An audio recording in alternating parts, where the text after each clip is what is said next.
Fishers, I kid you not, I forgot to give you a saltwater report. All the reports I've been getting over the last couple of days have been the offshore scene is pretty ordinary, to be honest with you. Doesn't seem to be too much in the way of marlin, yellowfin or anything like that around. And we're talking Rooma, Bermagui, Eden down through that area at the moment. But it won't be long before it kicks into gear, hopefully. Anyway, we've got our fingers crossed. But around Montague Island, when the Kings want to play the game, they're on pretty well, depending on where the current's coming from, how hard it's pushing, and there's some reasonable sized Kings. Plenty of mowies and snapper on the inshore reefs, that sort of thing. So anybody wanting to get out, you get good weather, you're going to get plenty of fish. A lot of flathead in the 30 to 50 metre mark, where it's pretty standard for flatties at the moment. We're getting some really, really good reports in the estuaries. Most of the estuary fishing is absolutely phenomenal. We're getting a lot of good flathead. There's heaps and heaps of prawns in the estuary at the moment. Even though the prawns are reasonably small, they seem to be, or the fish seem to be picking out on them. Flathead in particular, doesn't matter where you go, Corunna, Wagga, Wappengo, Wagga, any of those areas, we're getting some exceptional catches, so we're pretty happy with that.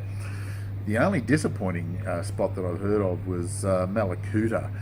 Was very inconsistent. Really don't know why down there. We've had a few reasonable reports, but a lot of pretty average ones from down there. But hopefully in the next week or two it'll pick up because there's a few fishing comps coming up down there. So as you can see, there's a bit of activity. Beach fishermen getting some good results off the beach. Plenty of salmon around. Same goes with the rocks. Don't forget, if you're fishing off the rocks, wear a life jacket. There is actually a life jacket designed for rock fishermen now. It's a little bit tougher than the average life jacket, which is the inflatable. So if you get bashed around on the sharp rocks, it doesn't get punctured as easy. So just keep that one in mind. And one thing I did forget, this Saturday, whatever the date is, we're having a soft plastics workshop. Really pays to give us a ring and book. We're going to show you how to rig soft plastics for Murray cod. Now, that's why I'm waving these things around actually. It's very, very special the way you rig them. You've got to be able to rig them so there's heaps of movement there, and they've got to be tough with very strong solid hooks for these big cod that we're chasing on soft plastics nowadays.